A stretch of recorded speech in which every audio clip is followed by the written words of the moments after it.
Jadi ini bang, ini gue gak pernah cerita di mana-mana nih. Oh bener, eksklusif di Mah Aku Takut. Nah, terus tiba-tiba ini teman gue ini yang cewek, dia kayak apa ya, kayak nggak mau ngeliat gitu loh, kayak Si Indigo ini. iya anjing ada nih makhluk mistis yang seberani ini gitu melawan.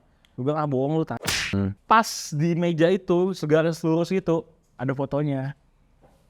Isi assalamualaikum gitu. Terus sama makhluknya lu bisa waalaikumsalam.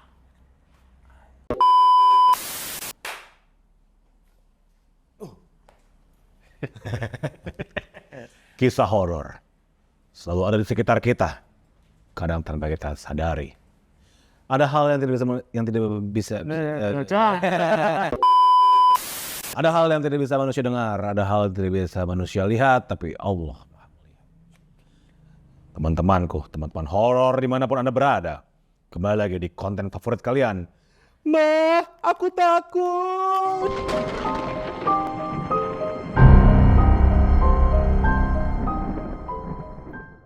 Oke, teman-teman Mah Aku Takut, kali ini saya kedatangan, kenalan dulu ya. Saya Niku sebagai Mbah Dukun, Dukaunt ya, yang akan membantu Anda untuk beberapa menit ke depan untuk menceritakan dan mungkin lebih kayak ke membawa acara ini dan mengajak teman-teman saya bercerita kisah-kisah horor yang mereka alami selama hidup mereka. Dan kali ini saya nggak sendirian, tentu saya nggak sendirian karena bukan Mah Aku Takut kalau tidak kedatangan bintang tamu. Dan kali ini bintang tamunya cukup spesial karena ini ini dikatakan teman, iya, udah kayak adik saya sendiri dan orang yang sudah kerja sama saya bertahun-tahun lah. Berjuta-juta tahun ya. Bahkan dia sudah menekan kontrak seumur hidup untuk dimanapun ada Dika, dimana di situ Nixon bekerja.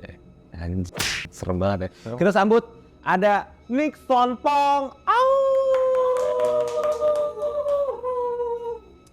Nixon Pong. Iya bang. Gimana nih? Apa kabar nih Nixon? Baik bang. Baik. Gimana sekarang kesibukannya?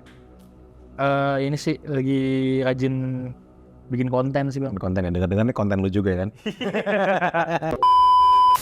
Kan saya bikin bang. Oh, Anda yang bikin ya, gitu. Son. Iya. Jadi kenapa sih lu bikin Mah Aku Takut sebenarnya? Karena kita ini ya, kita hidup di dunia yang Digital, kita hidup di dunia yang fana. Tapi kamu lu kan belum mulai Kan CMD. udah mulai ya. Iya, jadi kita kan hidup nih, kita taunya ini nih ada orang-orang nih kan. Iya. Padahal kan kita nggak tahu nih, bisa aja ada sesuatu yang tidak bisa manusia lihat, tapi Allah tahu. Betul. Itu dosa. Terus bercanda mulu Bung Nixon ya, dari tahun ke tahun ya. Tahun ke tahun nggak pernah berhenti ya lucunya. Iya, ada hal-hal yang manusia nggak bisa lihat. Benar. Dan soalnya singkat gue kita lu ngomong bikin Mah Aku Takut tuh karena ya kita sering cerita horor ya. Iya. Sering kayak lagi nongkrong dikit cerita horor, kenapa nggak dikontenin gitu. Iya, orang-orang kan pengen kayak, oh ada nih cerita kayak gini nih. Kayak gue pernah dengar teman gue tadi kan, ada teman gue cerita gitu. Iya. Terus gue nggak percaya, bohong. Gue bilang bohong lu tak. Ternyata bener. Ya. Kan itu kan karena gue nggak pernah ngalamin aja kan. Oke, jadi banyak kisah-kisah yang kayak justru awalnya lu adalah orang yang tidak percaya ya sama hal kayak gitu ya. Gue dibilang nggak percaya nggak juga sih. Tapi gue lebih ke tidak pernah mengalami secara langsung. Tapi jadi gini, gue kayak misalnya contoh gue nginep di tempat yang kata orang serem gitu. Ya.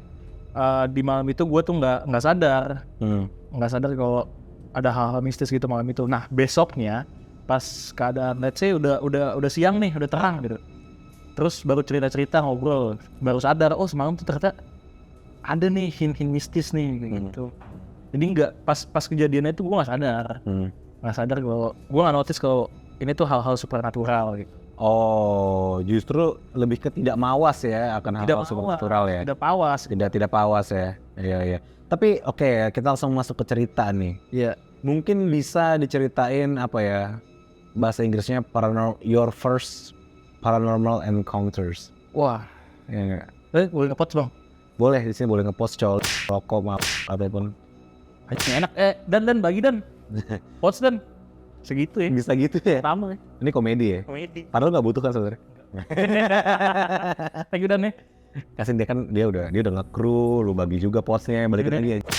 Thank you Dan, biar lucu aja. Jadi ini Bang, ini gue gak pernah cerita di mana-mana nih. Oh bener, eksklusif di Maha Aku Takut. Karena gue benci sebenarnya ngomongin hal kayak gini. Oke. Tapi buat studio kecil nih gue kasih tahu nih, buat audience. Ya. Jadi gue nggak tahu langsung lah maksudnya dari cerita orang, tapi ada gue di dalamnya. Ya. Karena gue waktu itu masih 2 tahun. Umur 2 tahun, udah inget lu. Harusnya orang Bisa ceritain. belum inget dunia kan? Orang tua gue udah. Orang tua udah, benar sih. Orang tua gue udah tua, kamu juga orang tua. Iya. Jadi Kalau muda namanya apa ya? orang muda. Kenapa overthink banget sih? Gampang. Terus. Jadi orang tua umur 2 tahun. Iya, jadi inilah. Jadi waktu itu kakek gue dari nyokap gue itu meninggal. Ngkong lu ya? Kakek gue. Iya. Tahun 2004 kalau nggak salah tuh.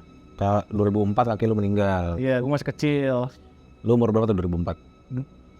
2 tahun ya? 2 jalan 3 lah. 2 jalan 3, oke. Masih kecil, masih bayi lah. Jadi itu pertama kali itu gua kesana ke Pulau Lampung. Kemana pulang kampungnya? Ke ini Bang. Apa? Pontianak di mana Bang Ben? Di Cina. Ke Pontianak, Kalimantan. Pontianak. Oh, katanya Pontianak. Iya. Oh, terus. Jadi nyokap gua sama bokap gua sama abang gua dulu terakhir pulang itu gua belum lahir. Jadi kakek gue itu nggak pernah ngeliat gua. Dari lahir nggak pernah ngeliat lo sama sekali. 2 tahun itu gua nggak pernah. Waktu gue tuh nggak pernah pulang. Kakek gue nggak pernah ke Jakarta. Gitu. Nyokap gue ini adalah anak yang bukan paling disayang ya, lebih ke apa ya? Paling diperhatiin gitu loh. Oke, anak emas gitu ya. Iya, tapi lebih kayak misalnya nih Anak terakhir? Anak pertama. Oh iya. Jadi kakek gue ini misalnya kalau mau ke mana nih, pengen ke Taiwan misalnya atau ke Hong Kong, transit di Jakarta misalnya. Transjakarta. Itu pasti ke rumah gue dulu, sama nyokap gue. Dan kalau nyokap gue pulang, itu pasti kayak misalnya lagi nggak bisa nih, pasti dibayarin gitu-gitu lah, biar ketemu. Nah kebetulan pas 2 tahun itu nggak pulang, kakek gue tuh nggak sakit nggak apa gitu loh. Jadi gue nggak, kalau sakit kan mungkin gue pulang gitu ya. Itu nggak, tiba-tiba kayak meninggal ya. Waktu itu masih berapa tahun loh? 60 sekian lah, masih nggak terlalu tua. Jadi masih seger, terus tiba-tiba ya udah dipanggil pulang kan. Nah jadi karena gue belum pulang, kakek gue belum pernah ketemu gue itu, tapi dia tahu gue lahir gitu kan. Dia yang ngasih nama gitu-gitu, ngasih nama Mandarin, ngasih kayak kakek gue kan lumayan ini ya, bisa membaca gitu lah. Jadi kayak dikasih tahu nih, anak ini nih nanti. Emang lo bisa baca? Bukan baca ini, baca tulis. Ini serius Bung. Oh serius. Belok lagi. Terus.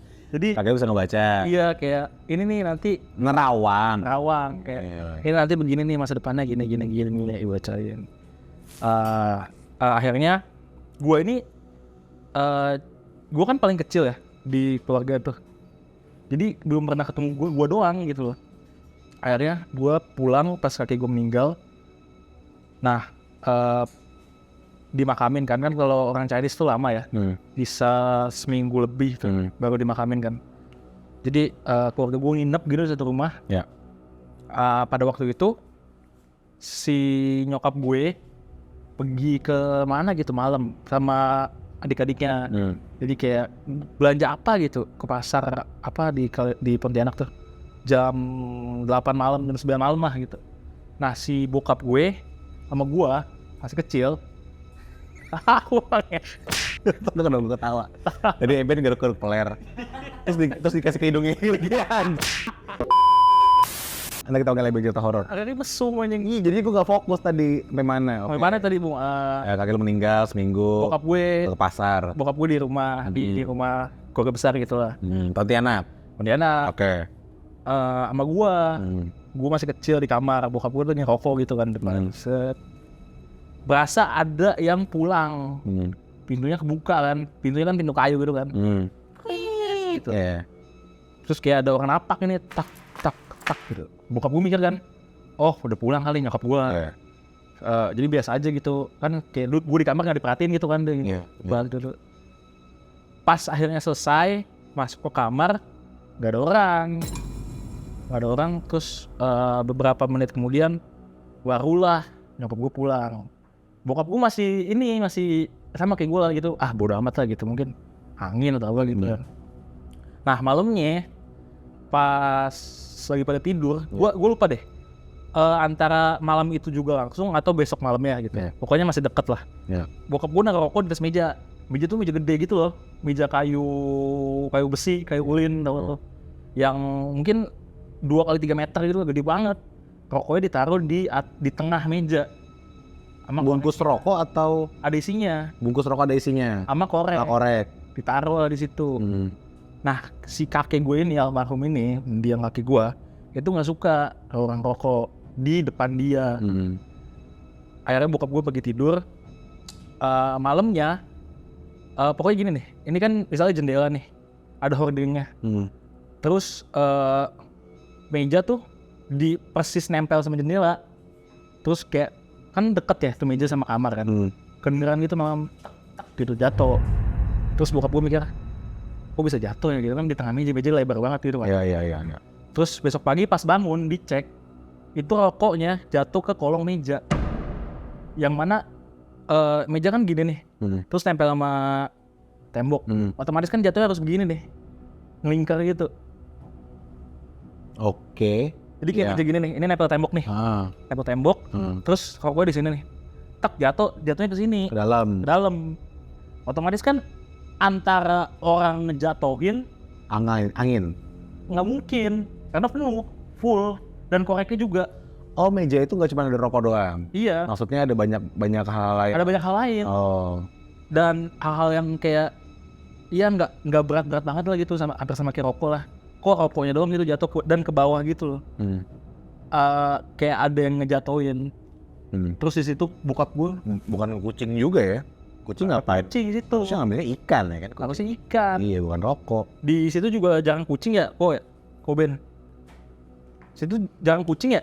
Mana? Kebun anak. Jarang dong. Enggak, masalahnya kan di perumahan juga jarang masuk lah kucing. Nah, jatuh pas di meja itu, segaris lurus itu ada fotonya. Foto almarhum kakek. Kakek gue. Pas gitu lurus gitu. Itu gimana ya cara kita bikin gak percaya juga bingung juga ya. Gue pengen gak percaya tapi konon orang yang baru meninggal kan 40 hari itu masih di bumi kan. Bahkan tuh dalam kepercayaan Cina pun juga ada. Pasti. Ada juga. Kayak pengen ketemu nih orang-orang yang dia belum sempat ketemu. Nah, terus hubungannya sama kakek lu nggak ketemu sama lu tuh gimana? Maksudnya apakah ada cerita lain? Maksudnya kakek lu kan nggak pernah ketemu sama lu nih. Apakah kayak dia mau ketemu sama lu gitu pas lu udah mulai berumur atau gimana gitu? Enggak sih, 40 hari doang. Oh gitu. Iya. Udah cerita gue. Ada lagi bang. Cerita ini lompat ya. Lompat ini ke tahun berapa nih? Ini gue kuliah semester 1. Berarti kayak 3 tahun lalu lah ya? 2 tahun 3 tahun lalu. 3 tahun lalu. 3 tahun lalu ya. 2019 lah. Kuliah di mana kalau boleh tahu? Kuliah di UI di Depok. Di UI Depok. Oke. Jadi gue kuliah nih di fakultas yang kata orang lumayan serem lah gitu, di sastra FIB.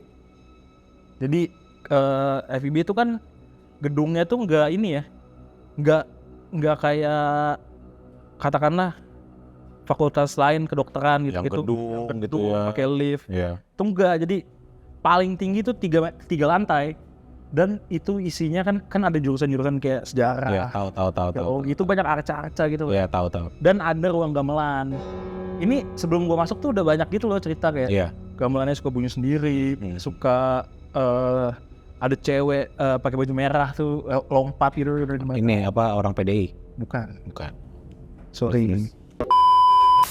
Jadi gue kayak waktu itu mungkin ada ya, tapi tidak sedramatis itu gitu. Spesifik cewek baju merah terus lompat dari jembatan gitu kan kayak dongeng gitu, gue nggak percaya pada saat itu. Nah terus pas gue baru masuk itu gue sempat dengar cerita dari senior gue 2 angkatan di atas gue lah. Dia tuh cerita dia lagi nongkrong gitu aja 12 malam atau 1 pagi gitu. Ya. Di pinggir danau tuh dekat jembatan Texas ada namanya. Pinggir danau tuh ada kayak semacam tempat duduk gitu lah. Dia langsung ngadep ke danau. Nah terus pas dia lagi Jembatan Texas tuh antara teknik dan sastra ya. teknik dan sastra. Jadi dia duduk di situ. Dia cerita katanya dia sampai sumpah waktu itu, katanya sumpah demi Allah gue nggak bohong guys, kata dia. Dia ngelihat ada satu perempuan tapi nggak baju merah, kan biasanya kan urban legendnya baju merah kan, baju putih kalau nggak salah tuh, rambutnya panjang gitu lah. Terus dia ngeliat nongkrong gitu di pinggir danau, dikira temennya kan, dikira siapa nih nggak kenal gitu kan, mungkin maba atau siapa gitu, duduk. Dan pada saat itu emang nggak rame kampusnya kan, lagi libur semester gitu, nggak tahu dia ngapain di situ. Lagi duduk gitu, terus pas dia mau nyamperin, lompat, terbang terus kayak setung gitu. Anjing, ke danau. Dia ceritanya gitu pada saat itu. Lompatnya tinggi lagi atau gimana? Tinggi. Jadi kayak apa ya? Bener-bener kayak di film gitu lah. Kayak film silat ya. Iya, terbang, hilang gitu. Anjing. Terus ya udah dia cerita Sulit dipercaya ya. Ada saat Sulit dipercaya ya. Sampai akhirnya gue punya temen nih dulu waktu gue akhirnya gue masuk kuliah kan. Itu dia cerita tuh pas gue ospek. Akhirnya gue masuk kuliah beneran di sekitar bulan Oktober atau November gitu kan. Di kampus gue tuh suka ngadain acara kayak konser gitu. Jadi di atas jam 9 tuh masih rame. Ya. Tapi di satu spot doang kan, kampusnya lumayan gede. Cuman di satu spot doang yang rame. Ada titik-titik kayak di pinggir danau tadi tuh, itu sepi, kosong, nggak ada orang. Gue sama temen gue beberapa orang, ada satu orang, dia tuh bener-bener indigo parah dah. Indigo mampus ya. Bener-bener hal-hal yang dia nggak pengen lihat dia bisa lihat gitu. Dia kayaknya nggak minum deh, kayaknya kita yang minum dah. Dia tuh sadar kan sober. Dia sobar nih. Iya. Lu pada mabok? Sedikit, tipsi itu terus. Karena tipsi kan namanya konser kan kenceng ya, lu makin naik tuh. Jadi kita minggir dulu, minggir ke pinggir, pengen ke pinggir danau dulu kan, nyantai ngapain kayak nyebat biar sober dikit. Nah terus tiba-tiba ini teman gue ini yang cewek, dia kayak apa ya, kayak nggak mau ngeliat gitu loh, kayak si indigo ini. Iya. Oke. Kayak gitu-gitu, kayak gitu-gitu. Terus ditanya kan, kita nanya kan, kenapa lu kenapa? Terus di situ ada orang lagi main baris-baris gitu. Tentara-tentara kayak baju Belanda gitu. Tentara. Iya, yang baris-baris. Terus kebetulan kampus kan bekas hutan ya. Mungkin dulu bekas tempat militer gitu, latihan-latihan militer mungkin. Nah, di situ tuh dia teriak ya, jangan di situ. Gua enggak mau di sini kayak gitu. Oh, dia indigo dan dia pun juga takut ya. Takut. Oke. Kayak aduh, kenapa sih gue harus bisa ngeliat ginian gitu. Sampai nyesel gitu.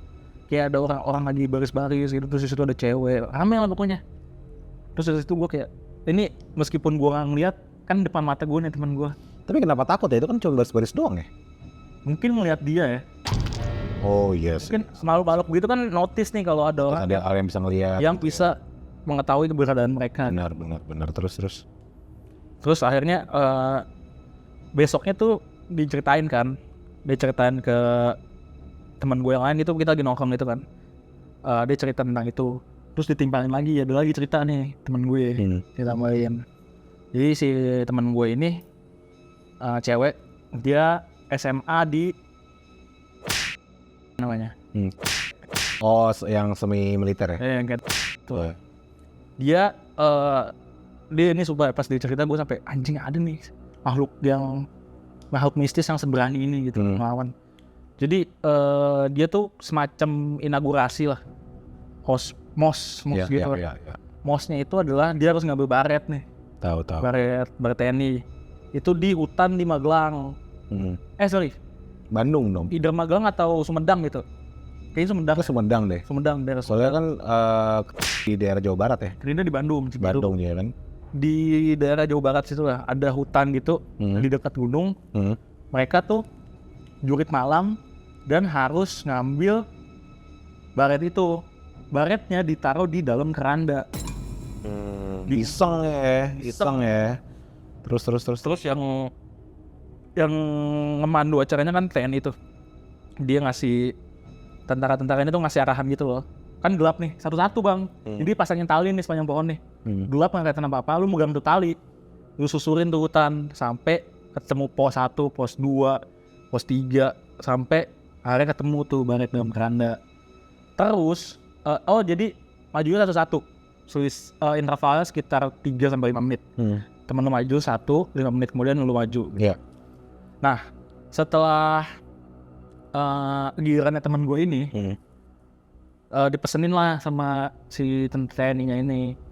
Kalau misalnya kamu dengar suara teriak gunting, kalau misalnya dijawab kertas, itu berarti temen.